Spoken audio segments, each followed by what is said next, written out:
Howdy, I'm Anthony Yuan. I'm going to present the University of Oregon case study for the course EDU 7250 Organization Systems and Institutional Governance.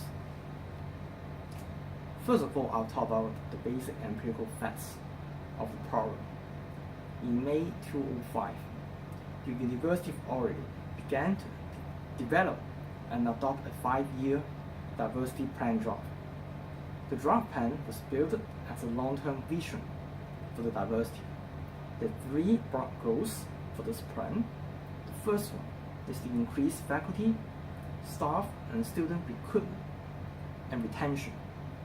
The second is to develop pre-college programs to expand the pipeline of students of color. And finally, improve the campus climate and institutional culture for diversity. And here are the highlights of the plan. The university will hire up to 40 faculty members by 2012 to teach courses in a cluster of diversity-related topics, including race, gender, sexual orientation, and disability students. Academic departments adhere closely to the university's diversity goals when hiring will be given priority in the funding of the new positions. And they will also change the promotion and tenure evaluation by including assessment of professors' cultural competencies. Traditionally, research, publication, and teaching have been the key elements of the tenure reviews. The university also set aside more funding for hundreds of new diversity building scholarships for minority undergrads over the next 5 years, and providing new fellowships for graduate students from underrepresented backgrounds. And they will also double the number of Black, Hispanic, Asian, and Native American students attending the university in the next 5 years. And student curriculum requirements could also be changed with the inclusion of a gender and sexuality requirements. And of course, the response is quite fierce. The plan sparked complaints from many professors. An open letter signed by 25 faculty members, where they used terms such as frightening and offensive, dramatic interference, and devastating effects on the quality of research and teaching at the university. And they're also frustrated by what they saw as a secretive process that created the plan. They also argued that the plan threatened academic freedom and quality. The faculty also worried over how to pay for the new recommendations, such as those courses and those hiring of the new faculty members, since the draft plan did not identify any new resources for funding for the program and expansion if it proposed. After the release of the plan, Dr. Vincent Gregory, the chief architect of the plan, resigned subsequently. The president appointed long-standing faculty members, Charles Martinez, to replace Vincent as the new provost. Finally, the president also appointed an executive diversity working group composed mainly of faculty to review the original draft. The president must devise a new strategy for moving the campus forward. Now I will talk about the cause and antecedents. The release of the plan had generated significant resistance from faculty members. The most controversial aspect of the plan was addition of assessment of professors' cultural competency in tenure and post-tenure reviews. The faculty members concerns that it linked their promotion with some undefined factors instead of the performance and contributions.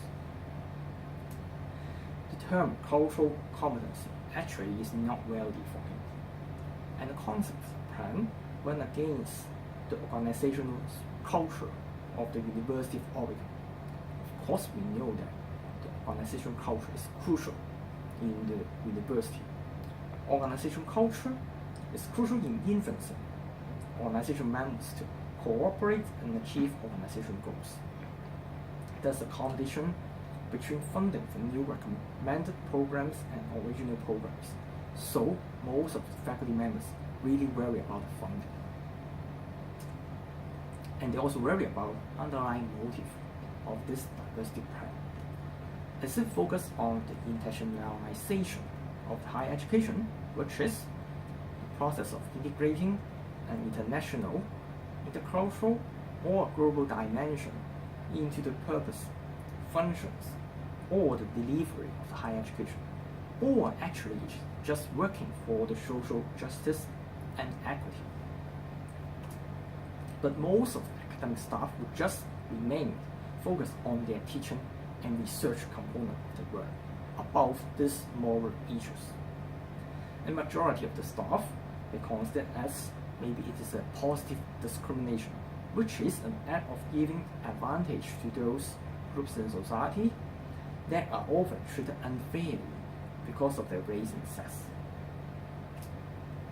And cultural competence requires that organization have a defined set of values and principles, and demonstrate behaviors, attitudes, policies, and structures that enable them to work effectively cross-culturally.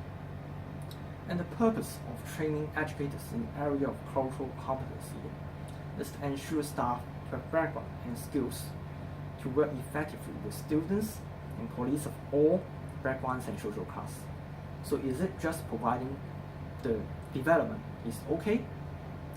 So the lack of intellectual consistency by which the concept of cultural competency has been presented leaves it open to criticism as a political ideology.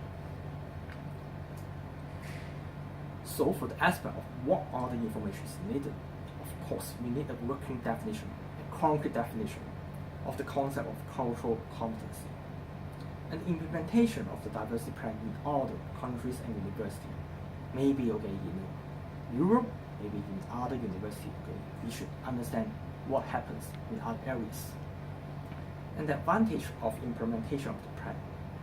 The college need well-reasoned and strategically defined goals to support moving to the new plan and assert how it will help to meet these goals to the benefit of the organization. For the warranted actions, of course we should conduct research on cultural competency, and we should consider the organizational culture of the University of Oregon. So normally new programs will fail if existing organizational cultures and values and norms are not considered. Of course, communication is crucial. For the implementation of the diversity plan, the president should provide the staff the vision of the plan and the reason for the change. And for the performance evaluation, the president should communicate with faculty members regarding how to quantify the elements of cultural competency and how it will accurately measure the contribution to these elements. And of course, we should also provide staff development for the concept of cultural competency, providing seminars and workshops to enhance faculty members' understanding of cultural competency. And finally, in terms of implementation, every change should be well planned and implemented in a reasonable pace. Okay, that's the end of my presentation. Okay, let's have a look at my reference.